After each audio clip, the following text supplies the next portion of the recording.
伊朗戰事正喺度如火如荼咁樣發展緊，但係美國國內咧同樣係唔平靜嘅，一樣有一場激烈嘅戰鬥噶。咁呢，就係川普喺度推進緊佢嘅拯救美國法案。歡迎嚟到不左不右，今日我哋就嚟睇一睇川普點解想通過呢個法案。首先，我想問一問各位觀眾，永久居民亦即係綠卡同美國公民最大嘅區別係乜呢？俾大家3秒鐘時間諗諗。3、2、1，開估。如果你嘅答案呢係選舉權嘅話呢，咁恭喜你答啱咗啦。眾所周知呢，其他生活喺美國嘅人群呢有好多權利，但係只有美國公民呢先有權利去投票噶。咁呢一樣呢，並非係美國呢個國家嘅專利喎。只要係民主嘅國家同埋地區呢，幾乎無一例外呢，都係要求呢僅僅係只能有公民嚟投票噶。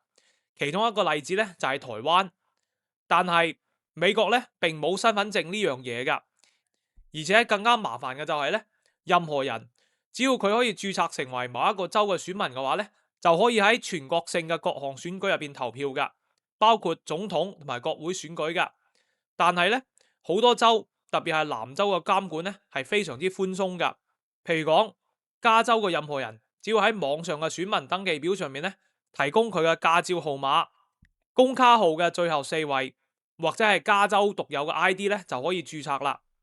要注意嘅就係呢，無論你係美國公民、美國居民、合法居留嘅外國人，甚至係非法移民呢，完全呢都係有可能至少獲得其中一項嘅資料噶。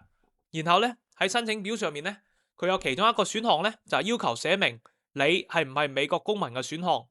但係呢個選項呢，並唔需要申請者去證明噶。而咁樣嘅自我確認就得呢，並唔係孤立事件噶。無論係紐約州、紐澤西州以及其他好多南州呢，都係咁樣噶。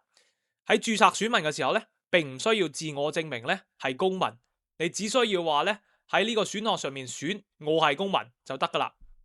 咁呢一點呢，就自然帶嚟咗好多質疑啦。咁面對呢啲質疑呢，呢啲州呢就表示話冒充公民呢係 perjury， 係重罪噶。所以呢，只有極少一部分人呢敢冒呢個風險呢嚟冒充公民噶。並且呢，每個州呢都會用 DMV， 亦即係車管所或者係社會安全局嘅資料庫呢嚟進行 cross check 嚟確認噶。因此呢，只會有極少數嘅非公民呢可以喺選舉入邊投票噶。咁而佢哋咧，亦都提出咗好多例子啦。例如話咧，加州洛杉磯郡咧就表示話咧，佢哋研究過喺2020年大選咧，僅係有15個非公民咧喺選舉入邊投咗票噶。而當年咧喺呢個郡咧有超過400萬人投票噶。咁呢啲講法咧不無道理，但係從我嚟睇咧，呢個入邊咧依然有唔少嘅漏洞噶。首先呢啲州無論佢點樣講都好，都係話咧，作弊嘅個案咧係極少嘅，但係咧就唔表示話係佢哋嘅制度做到最好嘅，而只係話咧係個數太少，所以咧就唔需要做任何嘅改進噶。咁咧就等同於咧，如果你喺一間公司入邊做嘢，你同老闆講咧，雖然話咧我哋嘅網絡咧有好多安全漏洞，但係咧黑客可以侵入嘅數量咧係非常之少噶，咁造成嘅損失咧可以忽略不計。咁你覺得你嘅老闆會唔會接受呢？咁當然係唔會接受啦。而從另一個角度嚟睇呢，政府機構嘅數據嘅準確性呢，亦都係值得懷疑噶。咁呢個已經有好多例子啦。就算我哋翻返嚟睇一睇洛杉磯郡嘅調查呢，佢哋都係僅抽查咗一部分嘅選票呢，而發現咗有15個個案噶。咁如果佢係真係可以全部選票查一查嘅話呢，呢個數字呢，好有可能呢會高好多噶。咁而另一個大隱患咧，佢哋係冇講嘅，都係以加州為例子啦。佢會向所有嘅活躍嘅註冊選民咧，就送郵寄選票噶，亦即係話咧，只要你註冊咗選民，無論咧你係搬到咗加州州內嘅其他地方，到其他州，或者係入咗養老院，甚至係死亡咧，只要你冇主動申請去更改或者係取消選民註冊嘅話咧，除非政府可以提早發現，咁你最後留低嘅地址咧，就會收到郵寄選票啦。所以郵寄選票嘅數量咧，肯定會超過真實可以投票嘅選民數字噶。並且咧，我哋都未講到話咧，有啲人會盜用郵寄選票咧去投票，或者係話咧有啲人收到郵寄選票嘅同時咧，再去現場投票噶。因此咧，我哋最起碼咧就可以話咧，郵寄選票咧係有可能咧會滋生問題噶。咁當然咧，選舉上面咧仲有可能有其他環節出問題噶。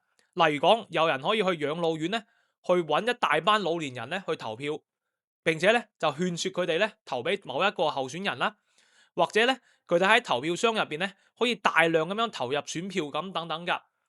咁當然啦，呢一啲咧只係一部分人嘅說法啫。究竟呢個情況有幾嚴重呢？大家都唔知噶。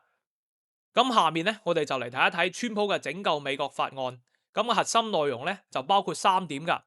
第一，註冊選民嘅時候咧，必須要證明美國公民嘅身份。第二，投票嘅時候咧，必須要出示有相嘅 ID。第三，要禁止大部分嘅郵寄選票噶。咁第一點咧，亦都係最多人講嘅。既然話從坐飛機到酒店入住到買酒，仲有好多嘢咧，通通都需要 ID。點解投票係唔需要個 ID 嘅咧？咁呢一個道理咧，大部分人咧都可以理解。但係有一點要講明嘅就係咧，其他事咧只不過係查 ID，但係呢個法案要嘅咧係查明公民嘅身份噶。咁而一般 ID 咧係冇辦法證明你係咪公民噶。所以如果法案通過，亦即係等於話咧，如果要註冊選民咧，必須要出示護照、出生證明或者係歸化嘅證書噶。但係根據統計咧，而家美國只有1.8億人咧係有護照噶，僅僅係佔到全美人口嘅一半多少少嘅啫。所以咧，有好多人咧要去辦護照或者去揾到佢哋嘅出生證明或者係歸化證書噶。第二項咧就反而係簡單好多啦，因為咧只要你註冊咗選民成功嘅話咧，你嘅 ID 嘅目的咧就係只係要證明你係呢個人。咁而絕大部分人咧就已經有 ID 啦，所以咧呢個問題不大。但係第3點咧就冇咁容易啦，因為正如我哋之前所講咧，加州而家係自動派送郵寄選票咧俾所有註冊選民噶。另外咧，由於疫情嘅影響，大範圍嘅郵寄選票咧就已經實行咗6年嘅時間啦。咁唔理佢究竟入邊有幾多可以改進嘅地方咧，好多選民咧就已經係習慣咗啦。話晒冇人真係中意去排隊噶。而且咧係有好多人喺選舉嘅時候咧係唔會喺當地噶。咁總而言之咧，我認為咧呢3點嘅要求咧其實係相對合理噶，但係咧確實會俾好多人帶嚟不便。但係好似我哋之前講一句，如果可以將制度做好少少嘅話咧，就可以根本性咁樣解決問題。咁點解何樂而不為呢？呢個確實會俾一部分人帶嚟唔方便，但係既然其他國家都已經做到啦，美國自然都可以做到。更何況大量嘅民調，包括係親民主黨嘅民調咧，都表示超過有70%甚至有80% 嘅人咧，都至少支持第一同埋第二項，亦即係話註冊嘅時候證明你係公民，投票嘅時候咧要出示有相嘅 ID。所以咧我自己咧係確實支持要提高選舉誠信嘅努力噶。但係話翻轉頭，點解川普一定要推進呢個拯救美國法案呢？其實咧冇咁複雜。最核心嘅原因咧，都係佢自己嘅諗法，因為咧佢一直認為咧2020年大選咧係俾偷咗噶，咁佢咧就一直對呢件事咧就耿耿於懷。咁當然啦，民主黨支持者咧就係話，假如話20年真係作弊嘅話，點解24年唔作弊呢？咁川普就係認為咧，佢贏得實在係太多，作弊都冇用啦。但係與此同時，有好多共和黨支持者話咧，美國選舉作弊咧就已經有好多年啦。咁呢一點咧，亦都並非係事實㗎，因為選票欺詐論咧係喺2020年大選之後咧，先真正俾川普咧而炒熱起身嘅。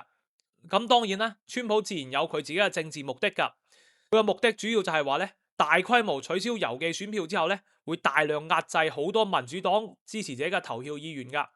因為咧，佢哋喺投票日咧冇時間去排隊，或者係佢哋唔想去排隊。但係最重要嘅原因咧，就係因為川普覺得咧，2020年大選咧係有出貓噶，所以川普要做成呢件事嘅決心係非常之強噶，甚至咧比當時通過大而美法案嘅時候咧仲要高噶。結果咧，參議院嘅 filibuster 咧就變成咗共和黨參議院領袖 John Thune 嘅大麻煩啦。可想而知咧，民主黨呢邊咧，由於郵寄選票嘅問題咧，佢哋係盡咗一切能力去阻擋噶，而且咧就連係最搖擺嘅 John Fetterman 咧都係唔支持噶。